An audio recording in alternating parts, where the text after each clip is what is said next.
La delusione dei bulgari per non essere stati ammessi nel sistema Schengen e la difficile gestione dell'immigrazione.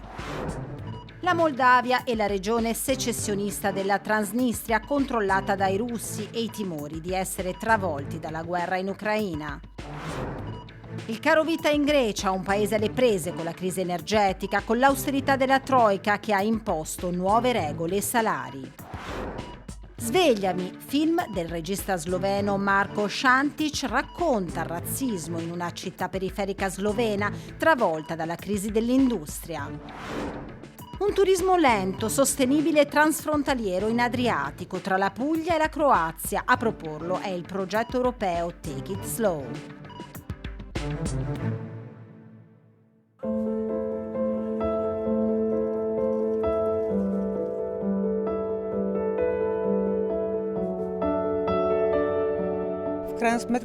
È stata una decisione che mi ha fatto sentire meno europea, è ingiusto, ci sentiamo marginalizzati. L'Unione Europea dovrebbe fare uno sforzo in più nei nostri confronti perché noi stiamo compiendo un grosso sforzo per avvicinarci.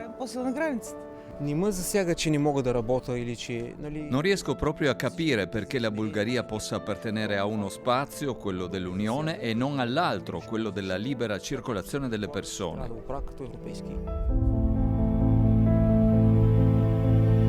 È una bocciatura che pesa, quella incassata lo scorso dicembre da Sofia, che si è vista rifiutare l'ingresso nell'area Schengen.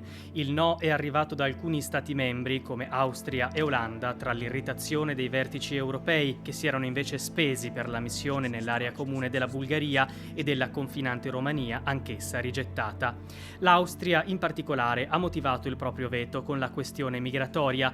Nel 2022 Vienna ha registrato 100.000 richieste d'asilo ai propri confini contro le 40.000 pervenute l'anno precedente e accusa Sofia di non essere in grado di gestire adeguatamente il confine bulgaro-turco, con esiti spesso tragici, come quanto accaduto a metà febbraio, quando i corpi senza vita di 18 migranti sono stati rinvenuti a Lokorsko, alle porte della capitale bulgara, all'interno di un tir di legname dove i trafficanti di vite umane avevano stipato oltre 50 persone. Ma a questo si aggiungono anche i ripetuti casi di violenze perpetrate sui migranti dalla stessa polizia di frontiera. A documentare alcuni degli episodi più inquietanti è stata la giornalista d'inchiesta Maria Ceresheva. At some point we encountered material of a person being shot. Abbiamo trovato materiale che mostrava una persona a cui la polizia di frontiera ha sparato sul confine bulgaro-turco. Il fatto è avvenuto sul versante turco, ma le indagini forensi che abbiamo condotto hanno dimostrato che il proiettile è partito dal lato bulgaro del confine. Nessuna indagine giudiziaria è stata condotta al riguardo. Le autorità bulgare hanno rigettato le nostre accuse. Inoltre abbiamo documentato respingimenti illegali in Turchia di migranti a cui non è stata data alcuna possibilità di presentare domanda d'asilo. E prima di essere rimandati in Turchia, i migranti vengono tenuti in gabbia. A cage-like construction. Il reportage è uscito proprio alla vigilia della bocciatura della Bulgaria da Schengen, il che ha offerto alla politica bulgara il destro per fuggire dalle proprie responsabilità. Le autorità e la politica bulgare hanno strumentalizzato il nostro reportage, si sono fatti scudo dicendo che la Bulgaria non è entrata in Schengen per colpa di noi, giornalisti. Io invece direi che in Europa avviene proprio il contrario. Prendiamo la Croazia, ad esempio. Anche lì ci sono violenze documentate da parte della polizia di confine, eppure questo non le ha impedito di entrare in Schengen. La situazione di sistematica violazione dei diritti umani a cui i migranti sono sottoposti in Bulgaria, per Ceresheva, non è destinata a cambiare nel breve termine.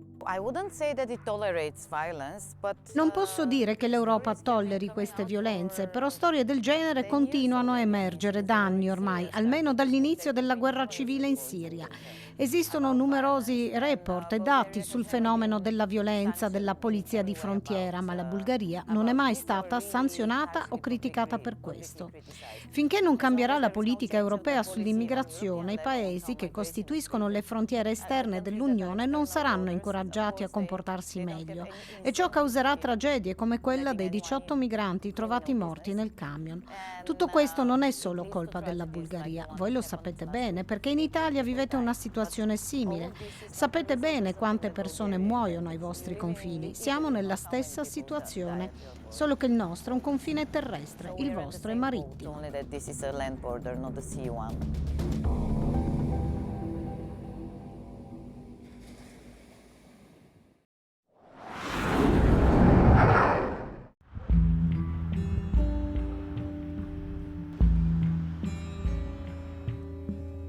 Occhi puntati sulla Transnistria. La regione, separatista della Moldavia controllata militarmente dalla Russia, torna a preoccupare. Conficcata come una spina nel fianco del piccolo paese ex sovietico, la sottile striscia di terra al di là del fiume Nistru fa alzare la tensione nella capitale Chișinău, che secondo le autorità locali sarebbe nel mirino di Mosca. Lo ha detto chiaro la presidente Maia Sandu. Tentativele de destabilizare sunt o realitate. La minaccia resta alta, i tentativi di destabilizzarci sono reali, sono state le sue parole in occasione dell'insediamento del nuovo governo, e in Parlamento sono scoppiate scintille all'approvazione della legge che definisce la lingua nazionale rumena anziché moldava. La lingua resta la stessa, cambia solo il nome, ma per i partiti filorussi d'opposizione si tratta di una provocazione che agita la questione linguistica e ventila la riunificazione con la Romania. Intanto, nella piccola repubblica de facto, oltre i checkpoint con le barriere di blocchi di cemento e le caserme dell'armata russa, l'atmosfera resta di una calma apparente. Nella cosiddetta capitale Tiraspol, fonti locali ci hanno confermato che le autorità filorusse stanno cercando in tutti i modi di raffreddare la tensione. Nessuno qui, ci hanno detto, ha interesse a cambiare lo stato delle cose, che garantisce l'esistenza stessa della Transnistria e, grazie alle tante zone grigie lasciate dal conflitto congelato, anche le copiose entrate economiche delle élite. Ma questa è la capitale. Per capire cosa pensa la gente, anche oltre Tiraspol, andiamo questa volta con le telecamere di Est-Ovest, nella Transnistria più profonda, dove vive la maggior parte della popolazione. Nei villaggi verso il confine con l'Ucraina, etnie e lingue si mischiano. Raissa è di origini ucraine, è arrivata qui tanti anni fa, quando l'Unione Sovietica era ancora in piedi. Мне очень понравился Приднестровье, Tiraspol. Mi piaceva la Transnistria quando sono arrivata, mi è sempre piaciuta, sia Tiraspol che qui, il villaggio in cui viviamo. La gente è molto cordiale, molto amichevole, è gente tranquilla questa. C'era il lavoro, c'era tutto, ma poi c'è stato il colpo di Stato, la guerra del 92 e le cose sono cambiate, sono molto cambiate e vanno male, molto male. L'economia è ferma e quasi tutti quelli che possono vanno via da qui. L'invasione dell'Ucraina ha peggiorato ulteriormente le cose e la paura di un contagio del conflitto si insinua anche tra i molti abitanti della Transnistria. No, io non credo che la guerra arriverà anche qui da noi. E se scoppia noi cosa possiamo fare? Resteremo qui, non abbiamo dove andare altrimenti. Ovviamente fa paura, noi la ricordiamo dagli anni 90. La guerra è spaventosa, molto spaventosa. A poca distanza, nel villaggio Slabadeia, appena ci accoglie Nadezhda, ci tiene a mostrarci la scuola locale. È una scuola ucraina, ci dice, è intitolata al poeta nazionale Taras Shevchenko e fino a non molto fa le lezioni si tenevano in lingua ucraina. Lo fa Nadezhda, lei russa, per dirci come qui il mosaico etnico non abbia finora creato problemi. Quando le chiediamo però se ha paura dei venti di guerra che soffiano da est, il suo ottimismo crolla. Penso di sì, la guerra può arrivare anche qui da noi. Noi però non la vogliamo, certo, la guerra è una cosa orrenda, noi vogliamo solamente la pace, soprattutto per i bambini che muoiono sotto le bombe. Perché non deve succedere? I nostri politici devono impedire che accada. Perché le madri devono piangere i loro figli morti? Io lo vedo in televisione, vedo i telegiornali e mi terrorizza. Come Nadezhda, qui tutti si informano sui media russi o sui pochi locali che ripropongono la narrativa di Mosca sulla guerra e anche se l'informazione ufficiale non parla di alcun coinvolgimento nella guerra, le voci di una possibile mobilitazione corrono veloci. Una mobilitazione? Sì, se ne parla anche qui in Transnistria. Se succedesse, cosa dovrei fare io? Ho un figlio invalido di 38 anni, dove dovrei andare? Non abbiamo dove scappare, non abbiamo dove rifugiarci. Che dovremmo fare? Что делать?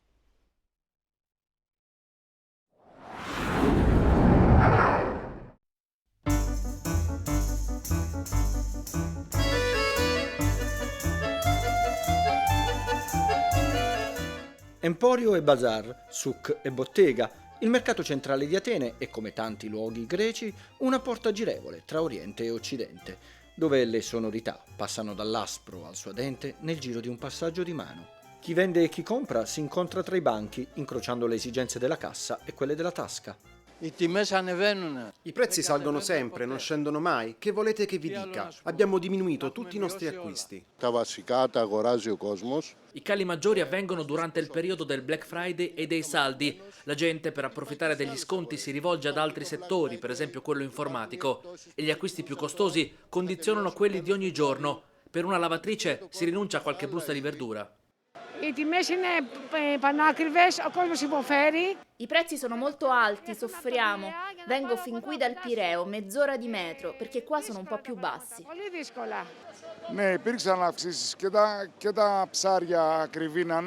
Ci sono stati aumenti dei costi, in media dai 50 centesimi a €1 al chilo in più.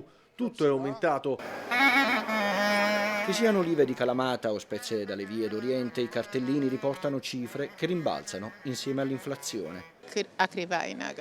È caro, è tutto molto caro. I prezzi sono aumentati ovunque. Dopo la crisi ci aspettavamo che scendessero, invece con la guerra sono esplosi di nuovo. Guardate la lattuga, i pomodori, i cavoli, non ce la facciamo proprio. Dovete fare delle rinunce?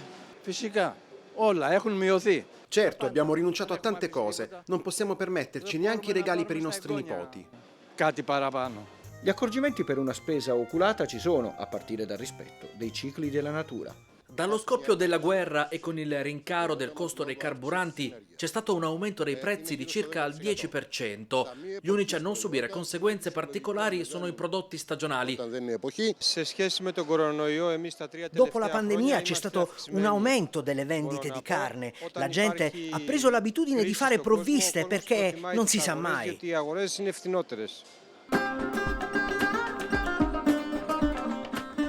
La cinghia stretta sempre più dallo Stato ha avuto ripercussioni sui livelli dei salari e quindi dei consumi. Prima del 2010 il salario minimo stabilito dalla contrattazione collettiva era di €751. Con le imposizioni dell'austerity è sceso a €586. Oggi, con piccoli aumenti progressivi, è a €713.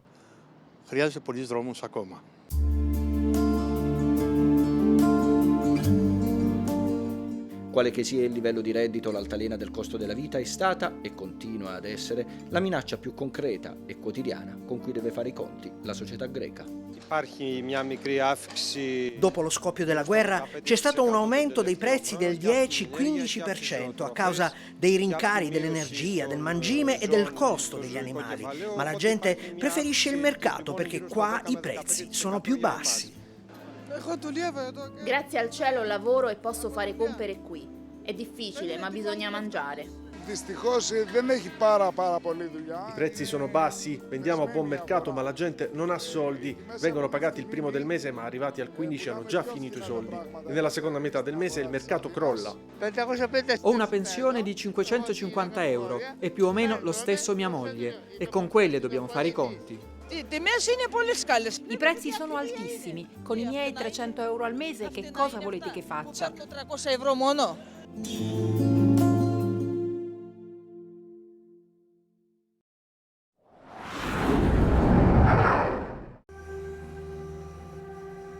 Un'amnesia, un risveglio in ospedale dopo un incidente e una memoria che manca, un vuoto che però crea l'opportunità di una rinascita. Una storia che il regista Marko Šantić ha ambientato in Slovenia, in un centro siderurgico in una valle alpina dove convivono sloveni e immigrati provenienti dal sud della ex Jugoslavia. Una convivenza che provoca attriti etnici, razzismo, sciovinismo. Šantić li racconta nel film Svegliami, zbudi me. Questo è un tema importante per capire il nostro tempo. Volevo fare un film di cui si parlasse, si discutesse. Viviamo in un tempo in cui c'è una radicale revisione della storia. Un tempo con molta intolleranza, antica e moderna, che assomiglia molto a periodi passati e tragici della nostra storia. Ho voluto raccontare queste storie con un linguaggio cinematografico per spiegare quello che oggi succede in Europa. Svegliami è anche il racconto dell'amnesia di una nazione, il racconto di come gli sloveni non ricordano di quando loro stessi emigravano per lavorare nelle fabbriche in Germania o Svizzera, ed è un racconto di come nella società ha attecchito l'ideologia neonazista. Questo è un tema che nel film si snoda in sottofondo. Ho evitato di porre questo problema in primo piano. Questo tema però mi ha permesso di trasportare un racconto generale in un ambiente più piccolo, un ambiente di provincia. Ho sfruttato l'amnesia del protagonista per raccontare le fobie di questo microcosmo.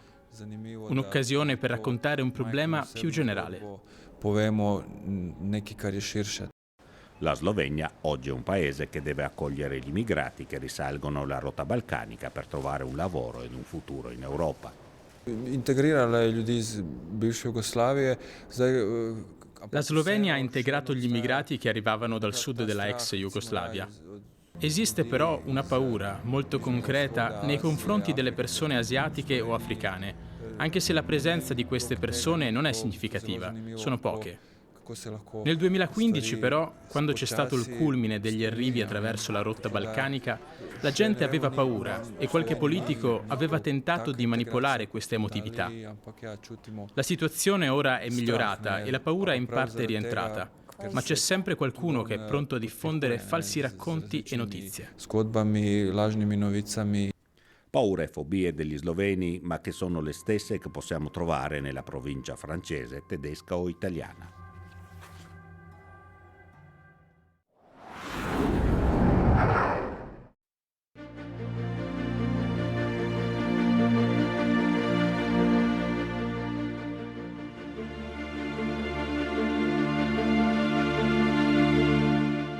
Il respiro del mare a pochi passi, intorno ulivi millenari e masserie. L'antica Ignazia, costruita sulle acque tempestose, come scrive il poeta latino Orazio, si racconta e accoglie il turista curioso, che lascia le rotte più battute per riscoprirsi viaggiatore. I'm from Mumbai in India. Nishant viene dall'India, Mumbai, e con la sua agenzia di viaggi Ci Spiega offre ai suoi clienti destinazioni alternative.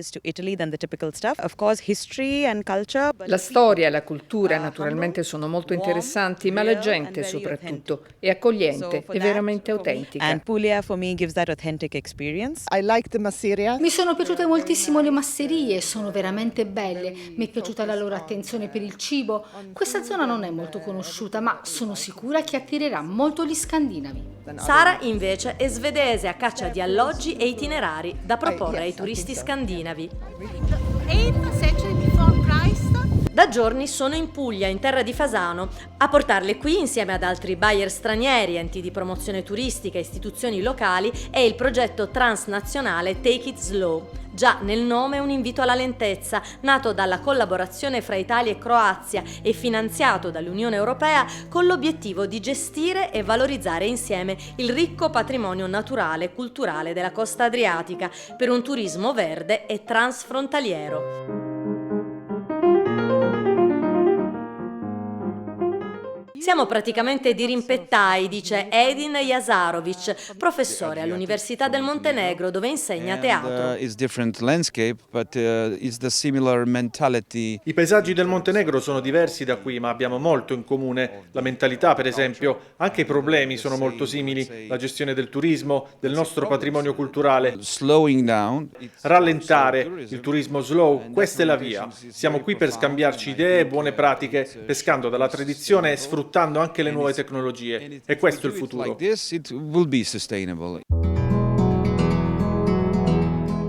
E il futuro dialoga col passato qui nel Parco Archeologico di Ignazia, nel Museo del Mare allestito dagli artisti multimediali del prestigioso Studio Azzurro. È un piccolo gioiello nascosto a pochi metri dalle spiagge più affollate. La sfida, ci spiega Ante Vukasovic, è percorrere strade diverse. Italy and Croatia have maybe the same problem with massive tourism. Così come in Italia, anche in Croazia il turismo di massa è un problema. Con l'Agenzia per lo Sviluppo Dalmata sono sono qui per sostenere il progetto Take It Slow. Sono convinto che insieme possiamo trovare delle soluzioni a partire dal territorio e dalla sua ricchezza. Chiediamo a Dante cosa l'abbia colpito di più in questo tour e lui ci confessa il suo amore per il vino primitivo. Excellent, not good, excellent. Ma accanto ai piaceri della tavola non rinuncia insieme agli altri ad una salutare passeggiata in bicicletta.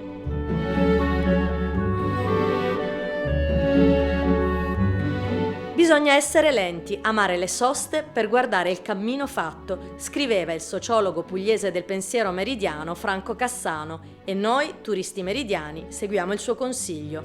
Con queste e-bike si raggiunge al massimo i 25 km/h, ma la cosa bella qui è andare piano.